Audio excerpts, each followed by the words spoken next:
Good afternoon, friends. We are meeting again for learning the biochemic system of medicine, and we are gathered together to learn the last remedy from these 12 tissue salts, described very nicely, very thoroughly by the Schussler. His concept is rather different.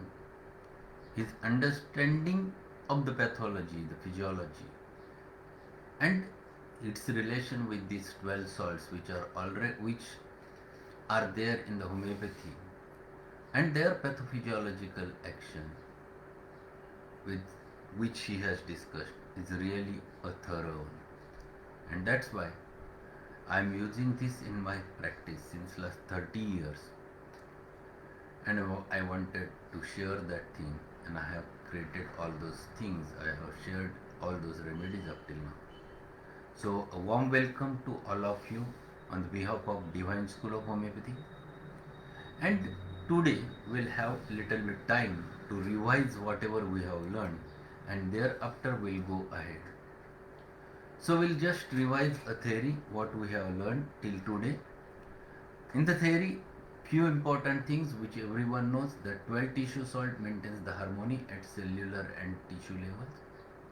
If they are in proper quantity, the chemico-physiological equilibrium is maintained at the molecular level.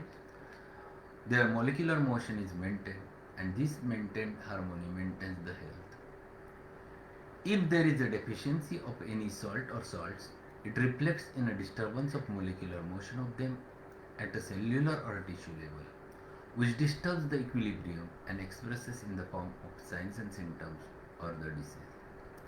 If you provide the required salt in minimum quantity, that is semi-dynamic doses, the molecular equilibrium is again maintained and health is restored.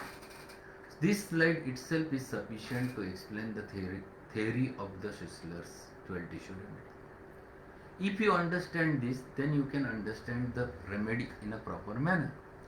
And that's why after completing this, we have started discussing about the remedies, and till today we have finished the 11 of them alphabetically. First we have discussed the calcarea salts. Out of calcarea salts, the first one is the calcarea pure, whose action is specifically on the bones, the teeth, as well as the muscle fibers of the blood vessels and the blood vessels. And that's why the pathology is closely related with these organs. You will have a bony pathology where degeneration is the very important thing, and no remedy competes with calcarea pure in clearing or removing the osteophytes, the degenerative changes which happen because of the aging process or sometimes because of some disease process, the osteophyte formation in cervical spondylosis, lumbar spondylosis, osteoarthritis of knees. This remedy plays a very vital role. It is also a very important remedy whenever there are varicose veins or varicosities are there, hemorrhoids are there. So this remedy plays very vital role. It plays very vital role in teeth caries also. So calcarea pure, the pathology is restricted to these organs as compared to the calcarea fos. Calcarea fos takes part in the regenerative process. As we have discussed that calcarea pure takes part in degenerative process, the calcarea fos plays very vital role in regeneration and formation of cells. Basically, the hemoglobin formation, there are three ingredients which are essential: the calcarea phos, the ferrum phos, and the natrium. And these three ultimately forms the hemoglobin molecule. These are salts, inorganic salts, which are very important. Calcarea phos has also role in the callus formation whenever there is a fractured bone, and it comes together, it joins together the fractured site, forming the good callus over there. The first important remedy in the fracture is the calcarea phos, where it is a very good remedy for growth, specifically in children. When your patient comes to you for the growth, for the height problems, and they ask that doctor याची height वाढेल का, then calcarea phos is very important remedy. You can give it for longer duration. Third remedy which we have discussed from calcarea family is calcarea sul. in which we have learned regarding specific very minute action at the bile level. And in the bile, whenever the destructive RBCs are there, from those RBCs to take out or remove the fluid from that RBC so that it can be disintegrated and taking away with the help of lymphatics or vessels. This process happens because of calcarea cell. If it never happens, if it remains that part worn out RBC remains over there, and that debris ultimately finds it out of vent on the skin in the form of an eruptions. The first stage of third stage, the first part of inflammation is covered with the calcarea cell.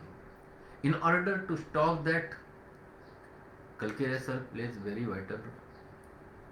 Then comes the very important remedy, ferrum phosphoricum. It is the remedy as indicated in red color. It is the remedy for congestion or hyperemia. A first stage of all varieties of inflammations, wherever it happens, the first remedy always think of a ferrum phosphoricum. It is stayed between the aconite and the belladonna or gelsemium. This remedy plays very vital role these in between states. Because of a congestion, it can produce even sometimes blood pressure. It is the remedy which is indicated for leukemia also. It plays very vital role in the congestion of the head. It is very important remedy for headaches and n number of things. But basically, first stage of inflammation, never forget the ferrum phosphoricum. Immediately followed by the Kalimur, which is the second stage of inflammation. First stage is a congestion, second stage is the formation of edema because of exudation. Kalimur is the remedy for plastic exudate discharge, wherever it happens. If it happens from the ears, Kalimur is the first important remedy.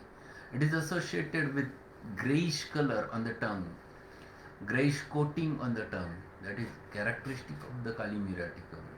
Kalimur is remedy for effusion in the joints, where it has capacity to absorb that effusion. So very important remedy in the second stage of inflammation is Kalimuraticum. Kaliphos, wide action. So Kalimur, Kaliphos, Kalisol, these are Kali salts which are very important, have a depth in their action. Kaliphos is a good remedy having the action on the nerves, brain, the spinal cord, and it is very good soothing agent. So as a homeopathic tranquilizer, one should not forget Kaliphosphoricum. Whether patient has bashfulness, the irritability, the irritation inside, obstinacy, a slightest thing affects them. This mental harassment, irritability, anger, all those things are the spheres of action of Kali phosphoricum. It is good remedy for the concentration also. So Kaliphos is a brain tonic and can be used as a brain tonic for the students also who never get to sleep during exam times and they get disturbed. Kaliphos plays very vital. All types of neuralgias are also covered with the Kaliphos, and that's why good remedy for neuralgia. It provides the nutrition to the tissues through the nerves. So Kaliphos plays very vital role.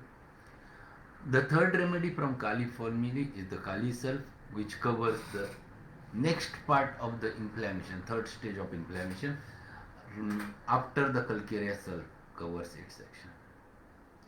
So Kali self, there is yellowish pus which oozes from everywhere in the eruptions, and it has that typical coating also on the tongue. Kali self covers the third stage of inflammation.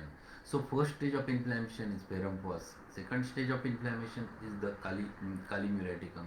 Third stage, the first part is covered with the calcarea cell, and next part is the Kali cell, where the discharge becomes more yellowish, brownish over there, very offensive. It consists of a pus, and it oozes from there. So it is very important remedy in third stage of inflammation wherever it happens. Then we have discussed regarding the single remedy MACPHOS.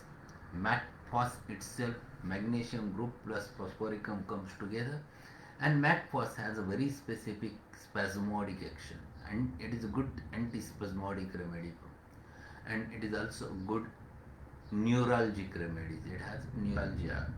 It works on the nervous system, and that's why wherever there is a severe pain of agonizing character, or if there is a neuralgia, marked neuralgia, MACPAS plays a very vital role. Whenever there is a colic of a severe character, which happens generally in dysmenorrhea or in renal colics, ureteric colics, MACPAS is a very good remedy for that purpose. Then we have discussed a weak polycrest, Natrum muriaticum, with pathophysiological aspect. And Natrum has a very typical case. It is present inside the cell as well as outside the cell, but more quantity is inside the cell, and it has a capacity to attract the water, and that's why it attracts the water and it takes part in the cell division and development of the cell. It is a very good remedy for the RBC development, hemoglobin development. Natramur, it whenever if there is a disturbance at the molecular motion of a natramur, generally oozing starts over there. So if it is from nose, the coryza is marked there, watery coryza. If it happens inside the abdomen, the watery diarrhea, which is the result of it. So it has its own action, and it has capacity to hold the water, and because of which the water balance can be maintained. Then we have learned the natrum.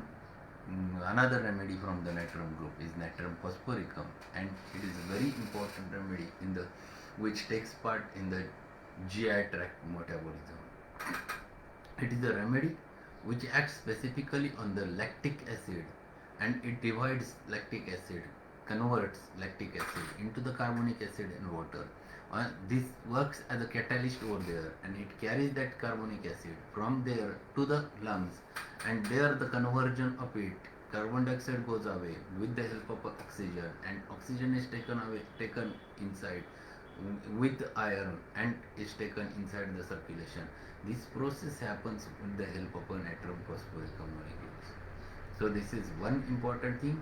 It also carries a role in removal of or taking away of the glycogen which is formed inside the liver, and taking that to the muscles where it is utilized, and the end product of it is lactic acid. That conversion again, the natrum phos plays vital role. Natrum phos also plays very vital role in carrying the peptones and the fat molecules from the intestine to the desired level or tissue level. If there is obstruction over there, natrum phos removes that glycogen from the or peptones from the rat cell. It emulsifies that and makes that WBC clear so that it can function again. And last remedy which we have discussed in the yesterday's lecture is natrum sulfuricum. Natrum sulf is a great antipsychotic remedy from hydrogenoid constitution. Natramur, it holds the water. Natrum sulf has an opposite action. It remains in intercellular fluid. It never remains inside the cell. And from intercellular fluid, whatever may be the amount of water is there, that is eliminated with the help of a natrum sulf molecule, and it is thrown away through the kidneys, and it lines the kidneys also in the cells of epithelial cells of the kidney, where it functions same, and it produces whatever amount of water happens to be there that has been taken into the lumen and thrown away through the kidney. That function is maintained with the natrum sulf. Natrum sulf, very important king of antipsychotics, and it works in specifically in asthma of children, very important remedy. In fact, it has role in diabetes mellitus. It plays very vital role. Being a psychotic remedy, it also plays very vital role in the rheumatism also. Rheumatism, because of damp basements, this is a very important remedy. So this is in short what we have learned up till now. And this is a short or glimpses we have discussed. If you want to learn every remedy by heart, go to the YouTube channels, find it out, Dr. Prasad Rasar, the Divine School of Homeopathy, and there in the playlist, the biochemic system of medicine, number of videos are uploaded right from the start, first to the last one, still yesterday. Go through them again and again so that you can learn in detail about that. Now we'll go ahead with the new remedy, that is the silicia, and this is the last remedy from the 12 tissue salts. So silicia, it is generally a silicia terra. It is oxide of a silicia. The SiO2 is the formula, and this is generally triturated according to the rules of homeopathic pharmacopoeia. This is aramid. This preparation chemical properties, it is there on the slide. Go through it because that are not important for you. What is important is this physiological chemical data. Although this organic salt, inorganic salt, is found very abundantly throughout the vegetable kingdom, especially in grasses, grains, palm. Palms means it is palm tree, etc. It is found comparatively little in the animal kingdom, notably so in the higher order, the vertebrae. So this is common remedy which especially found generally in vegetable kingdom markedly. So it is there in grasses, in the grains, in the palms, etc. Traces of silica, however, are found in the ashes of blood. So it is there in the ash which is formed from the blood, bile or urine, and larger quantities, 7%, in the white of an egg, and even more in ashes of the epidermis, hairs and the nails. So these are the places where silicia can be found in traces, but big quantity in the white of an egg. It is also found in connective tissues, especially the embryonic, and hence its action on the spinal cord, the brains and nerves must be referred to the investing membrane, the connective tissues of the nerve fiber. So it plays very vital role wherever there is connective tissue. Think about the silicia. Whenever there is stiffness, whenever there is fibrosis, whenever there is a degeneration, this plays very vital role. This swelling may remain stationary for a time, then disappear or occasion suppuration. So it plays very vital role. We have learned the stages of inflammation. The first stage Ferrum first, second stage Kalimur, third stage first part Calcareous, third stage second part Kalisal. The last part, if there is any infection inside the bone, inside the muscles, deeper in the structures, you will require silicia. No other remedy works out over there because silicia has a capacity. If there is a fistula formation because of abscess deep inside the muscle, and that fistula, if you want to remove, you will require this psychosyphilitic remedy because it has that depth to reach to that level. Calcareous sulf is very superficial. In the epidermis, the calcareous sulf plays the role. Little bit lower side or little bit inside the kali sulf. But both of the remedies doesn't carry a capacity to remove this um, fistulas. Fistulas are always a tract which is open at one end on one side and it is inside on innermost plane, and that tract, to heal that tract you require always a psychosyphilitic remedy. Silicia is a psychosyphilitic remedy which has capacity to remove that suppurative process right from the base, and it removes it completely. Professor Schultz of Greifswald University found this salt also in the lens, in the pus, and in ovarian cysts, and that's why it has a specific action on the lens, cataract. Even it has a very characteristic action on the cornea, and cornea, if there is an ulceration, if you open the Boeck's Medica, you will find one symptom over there, keratitis or keratic ulcers, corneal ulcers with opacity. Use silica 30 for months together. Boeck says like that. It has a capacity to dissolve that fibrosis over there. No remedy is there for the corneal opacity. We have a silicia. One must use it and find it out what happens with the silicia. So found this salt also in lens, in pus, and in ovarian cysts. General action. So pathophysiology is very simple, very short regarding the silicia, and that is what you must know. Basically, abscesses in the deeper structure should not forget the silica. General action. Silicia acts more upon the organic substances of the body. involving prominently bones, joints, glands, skin, and mucous surfaces, producing malnutrition and corresponding to the scrofulous diathesis. Now, keep it in your mind, any remedy which has a capacity to affect the bones and joints specifically, basically bones, and which reaches up to the bones, they are generally having syphilitic miasm in background. This remedy has that capacity. It has both miasm, psychosis as well as syphilis. And that's why you have the scrofulous diathesis. Scrofulous means glandular affection. Silicea is a very important remedy in glandular affections. In fact, it is one of the important remedy which removes that destructed material from or necrosed material from the site of inflammation, and it carries it through the lymphatic vessels or blood vessels, and for that purpose the silicea plays very vital role. And what he says over there, it is very prominently present in bones, joints, glands, skin, mucous surfaces, producing malnutrition. If silicia is less in amount, there is a malnutrition, and there is a molecular action when of the silicia is disturbed. At that time, this malnutrition happens, and you can get emaciated, puny bodies in silicia children. And this is very typical of a silicia. Natrium as well as silicia both are having the constitution generally weak, emaciated. But difference is that natrium is too hot, silicia is too chilly. Out of mineral kingdom, most chilly remedy is the silicia.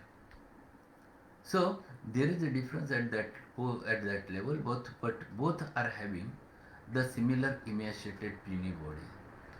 And corresponding to the scrofulous diathesis, there is a glandular enlargements which are common with the silicia. In natrium, we have learned that it is a remedy for hyperthyroidism, very important, and that hyperthyroidism makes the person more and more emaciated. Silicia, it is the problem at the level of assimilation. It never absorbs the desired quantity of the food, and because of assimilation, it has a malnutrition and it becomes weak. So there is a difference in the pathophysiology of natrium and silicia behind the weakness. Its action is deep and long lasting. Yes, this remedy itself is very defecting. So it's very defecting, and it takes long time to act. It is specially suited to the imperfectly nourished constitution owing to deficient assimilation. Underline this, deficient assimilation. So they are eating well, but what they are not getting absorbed the desired things. This is imperfect nourished constitution. Natrium, they can get absorbed, but they loses it because of higher metabolic rate, and that's why energy is produced and everything is lost in natrium. Silicia, it is absorption, it is at the fault, and this is basically the problem with the silica. So this is only important thing one must understand. In then he explains about the general action. It is the remedy for the elements attended with pus formation, and it's closely related to all the fistulous burrowing. Underline this again in your book, the fistulous burrowing. So if you have a person who comes to you with a deep abscesses, and abscess has capacity, abscess have went open outside in the form of a sinus or in the form of a fistula, first think about silicia, not for calcarea self or kali self over there. Wherever pus is formed in an inflamed part of connective tissue or the skin, silicia may be used. So it plays very vital role in such deep-seated abscesses. Deeply seated scrofulous cachexia. See, it is deeply seated abscess associated with the lymphatic enlargements over there, or lymph node enlargement is over there, associated with the weakness, cachexia. See, think in pathologically, think clinically. Always have a habit of keeping in your mind or developing your mind clinically, so that you can reach to the remedy very easily if you catch such a thing. And this is too important to learn. This is too important to understand. And for that purpose, I will again suggest all of you, you must be thorough enough in your clinics. If you would have not read Hutchinson books or Chamberlain's book, Hutchinson's book about the clinical medicine and Chamberlain's book is again for the clinical medicine. And regarding the surgery, the clinical surgeon Das, if you have not read, I will suggest you must read those books again and again so that you will be clinically very clear, thorough, and then you can apply this materia medica with the clinical conditions. You can reach to the remedy very fast. Clinical knowledge always gives you confidence to prescribe, and for that purpose, you must know all those things. So this is clearly mentioned by him that deeply seated Xenophilus cachexia with and some forms of septic infection, and he writes in bracket vaccine. Yes, it is very important remedy for vaccination, vaccinosis. We know thuja is one of the important remedy, but other than thuja, one must not forget the Cilicia. One must not forget the antimcrude, antimtard, and one more remedy, Calimeraticum, also plays very vital role over there. Like calcareous, Cilicia corresponds to the process of suppuration. So Cilicia specifically it helps in the process of suppuration where the pus formation happens to be there. It hastens the process. Keep it in your mind if a person comes with a boils over there which is about to ripe, and if you want to remove that or open that, don't use a knife. If an abscess is there, don't use a knife. If you feel that it is getting ripened, give Cilicia in low potency, 6x potency in repeated doses, and then you will find that yes, next day or third day it opens by itself, everything comes out, it removes everything and hits completely. Very important thing one should not forget about this. I have done these homeopathic surgeries number of times with my patients, and there one important thing with that, no scar remains thereafter. This is very characteristic when you use the Cilicia. So it is very important remedy for septic infection. Like calcareous self, Cilicia corresponds to the process of suppuration with the following distinguishing features. Cilicia ripens abscess since it promotes the suppuration, and that is very important indication for Cilicia. If you want to suppress that abscess which is not at right point, and then you have to use Cilicia in high potency. Cilicia, Hiparsal and Merc, these three remedies, if given in low potency, it stimulates the abscess process. If given in high potency, they suppresses the suppurative process. So this, keep it in your mind always that if you are for what purpose you are using the Cilicia. If you want to ripen the abscess, give the Cilicia in low potency and repeat it. It automatically promotes the suppuration. Calcarea sulf, by restraining the suppurative process, heals suppurating wounds. So calcarea sulf suppresses generally the eruption. As long as infiltration, which can only disappear by suppuration, lasts, Cilicia is the remedy and should be continued until all the infiltrated parts have been disappeared. So it is very important remedy if there is a deep-seated inflammation, deep-seated abscess is there, and if you want to remove all the debris which develops over there.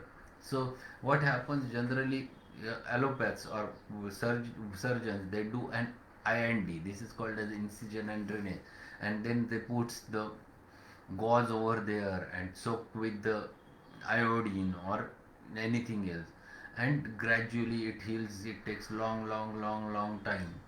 You give the Cilicia, and Cilicia has a capacity to throw away that debris through the vein. And you don't have to do anything. The nature itself does it, and it heals from inside at that time. You can put Calendula mother tincture over there, which stimulates the granulation process, and it heals that very easily. You utilize that at your OPDs and find it out the results with the homeopathy. If then the wound fails to heal, give calcarea sulf. Elements affecting the periosteum. See, deeper structure, periosteum, bones, deep-seated suppurations, pus thick and yellow, also in certain reflex affections connected with the nerves. So it has a deep action. It has a deep action at the bony level. It has a deep action at the vascular level. It has deep action at the nervous level.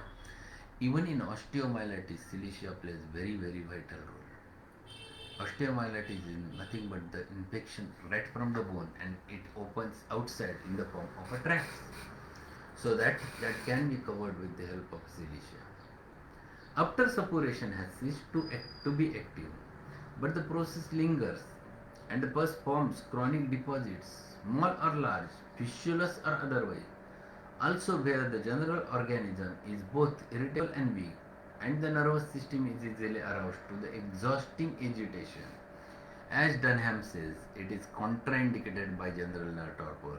This is a specific remedy. See, he is explaining the silicia at this level, that he is explaining every aspect of silicia with this sentence. He explains wherever suppuration has ceased to be active, it is not active, but pus is accumulated inside.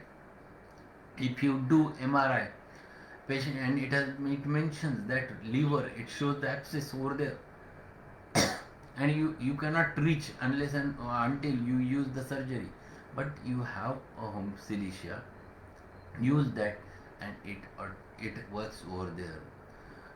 If such types of deposits inside are there, either with large or small fistula, or where there generally the organism become weak and irritable with associated nervous exhaustion, this remedy plays very vital role. In localized exhaustion, this is very typical word which he has utilized. Localized exhaustion म्हणजे काय, ते एक specific part मधला असलेला थकवा, exhausted. For example, he explains when the symptoms resemble paralysis, for example rectal distension, so in the rectum only there is a exhaustion, dilated and irritable heart becomes debilitated, great general debility, as after lying in, it should always be thought of. So silicia plays very vital role in such types of debility. In general, hyperesthesia and exaggerated reflexes, one must think of a silicia. So silicia plays very vital role right from superficial surface to the deeper structure, and that's why it covers psychosyphilitic miasm over there. So this is what the general action of the remedy. Silicia also has the power to reabsorb a bloody or seroalbuminous exudate existing within the tissue by means of lymphatics. Here it often follows calcarea pus. So this is good remedy for eliminative processes. It plays very vital role in the resolution process, where it removes that seroalbuminous exudates, bloody exudate, the pus over there through the lymphatics. Silicia plays very vital role. Silicia cures chronic gouty rheumatic affections by means of its stimulating effect of the involved connective tissue cells, compelling these to throw off the accumulated urates through the lymphatics. Silicia plays very vital role in removing the urates, that is the sodium urate, which we have learned while learning the natrum phosphoricum. In natrum phos tries to maintain the uric acid more at a fluid level. If it never happens because of molecular motion or disturbance of molecular motion in natrum phos, the sodium urate crystal forms, gets deposited on joint. Silicia is the remedy which has capacity to remove those urates through the lymphatics. So in elimination processes, silicia plays very vital role. Silicia can restore the suppressed foot sweats, and in this way be an indirect remedy for diseases resulting from suppression of foot sweats. Which are the diseases which can happen? For example, amblyopia, that is loss of vision, cataract, or paralysis. So there are a number of disorders which happens because of suppressed foot swell, and there are secondary features which happens because of suppression of sweats. If you give silicia to these people, it brings out that sweating again, and it removes those diseases. So here silicia plays very vital role. If the cells of any part of the connective tissue show a lack of silicia molecules, they atrophy in sequence. So in connective tissue, if silicia molecules are lacking, definitely it leads to atrophy. Atrophy means shrunken out. The organ becomes shrunk and it becomes atrophied, functionless. The central and peripheral nervous systems are definitely affected by silicia as seen in languor. Languor is nothing but exhaustion, sleepiness, dullness, anxious dreams, nervous irritability, depression, headaches, trembling, and paralytic symptoms. So this is very important. It plays very vital role at both levels, that is sympathetic and parasympathetic nervous system, and producing all those features if there is a disturbance at the molecular motion. So languor, the sleepiness, the anxious dream, the nervous irritability, the depression, the headaches, the trembling and paralytic like symptoms, all those are characteristic results of it. So this is silicia what we have learned. And now we'll turn towards the last part of it, that is homeopathic data administration and relationship. Yes, it is mentioned by Hahnemann, proved by Hahnemann, and it is there in the chronic diseases written in 1828. Schussler recommends 6x and 12x potencies, but the homeopathic school, the most brilliant results have followed the use of higher attenuation. Its external application is also recommended by Schussler and others in carbuncles, ulcers, ulceration of the womb, abscess, eczema as a spray. So these are the local uses, but I don't utilize it locally, so I don't have that local application aspect. Massive and repeated doses are indicated in scrofulous and glandular swellings without suppuration. So if there is scrofulous diathesis patient comes who is having glandular affections, think about this remedy. But where there is an actual suppuration or even tendency there to high potency 30 help in chronic cases, one dose daily or even less often in subsequent cases, subacute cases, morning and evening, in acute cases from 2 to 3 hours. So in order to stop that suppurative process or to not to develop that suppurative processes specifically in glands, silicia plays very vital role. An effective method of using silicia locally is to make strong decoction of hay. So hay means आपण ते शेतामध्ये गुरांसाठी कापून वाळवून ठेवलेला जो गवत असतं त्याला हे म्हणतात. त्याचं डिकॉक्शन केलं तर त्याच्यात सगळ्यात जास्त पर्सेंटेज सिलिशियाचं सापडतं. So this contains large percentage of silica. The silicate of soda should be given in free solution. Percy Wilde, MD, who introduced this valuable preparation of silicia, gives 3 to 4 drops 3 times daily, and each dose is given in 1/3 of tumbler of water, or better still in a meal. The effect of the remedy must be watched, and as it is apt to cause active changes in tumor within 48 hours. See the tumors part 3. So this is a cross reference that if you go with the therapeutic parts of this book, there is a chapter of tumors and number of remedies are mentioned. Silicia is one of the important remedy in that, and their cases regarding the tumors are mentioned over there. So tumors, this remedy is definitely has a role, and then we'll turn towards the last part, that is the relationship of the remedy. In suppuration, compare Calcarea sulf, the difference being that silicia promotes suppuration and brings the process to the maturity, whereas Calcarea sulf kills the process by checking it and promoting the healthy granulation. So there is difference in action. If you have a ripened abscess, to ripe it and come to the complete, silicia plays a very vital role. If the abscesses are very superficial and to heal, the Calcarea sulf plays very vital role. For results from the impure vaccination, we have besides silicia and thuja, Kali muriaticum, which according to Schussler is one of the remedy necessaries. So vaccinations, we know commonly the Cilicia and Thuja. Kalimur is one more remedy one should think about it, and like an anti-inflammatory and anti-crude. The Cilicia headache is very similar to Spigelia, Paris, picric acid, the cocculus, gelsemium, and sanguinaria. All those remedies have headache, very typical, like a migraine headache. Cilicia is also having the headache, which starts from posterior side and settles over, generally over one of the eye, basically on the right side. So Cilicia has a typical migraine headache, and all those remedies mentioned over there also have typical headache. In fistula lacrimalis, compare natramur and petroleum. So these are two more remedies for fistulas in at the eye or lacrimalis. In vitlo or ingrowing toenails, when Cilicia fails, graphitis often succeeds. Ingrowing toenails, one of the important remedy, all of you knows that Magnetis polus australis, that is also one of the important remedy. In caries and periosteotitis, compare the asafoetida, graphitis, conium and platinum muraticum.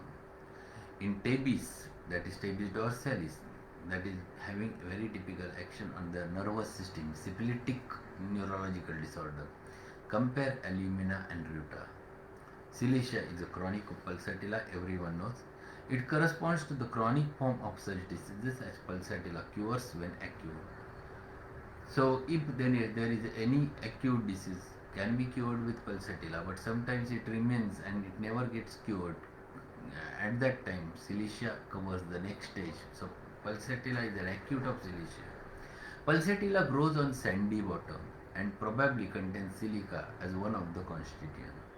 In the bone diseases, it resembles closely to the mercurius, but it should not be given after mercurius as it may much more complicate the case. Mercury and silica having very close relationship. They are very similar in their action, and all similar remedies are generally inimical to each other.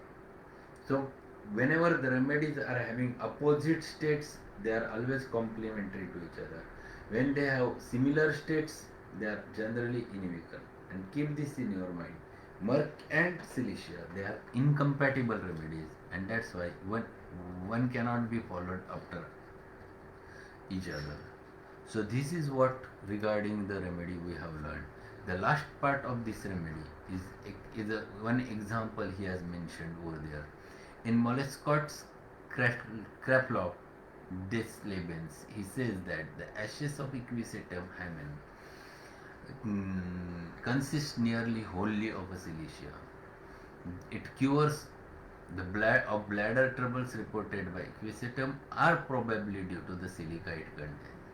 The mineral springs of Barres in the Pyrenees contain an unusually large amount of silicia in the soluble form, and this has been singled out by empirical experience as most valuable in the class of cases for which silica is homeopathically indicated. So such preparations when cures the patient, it itself suggests that it contains the silicia over there. So that is an indirect effect of silicia happens to be there.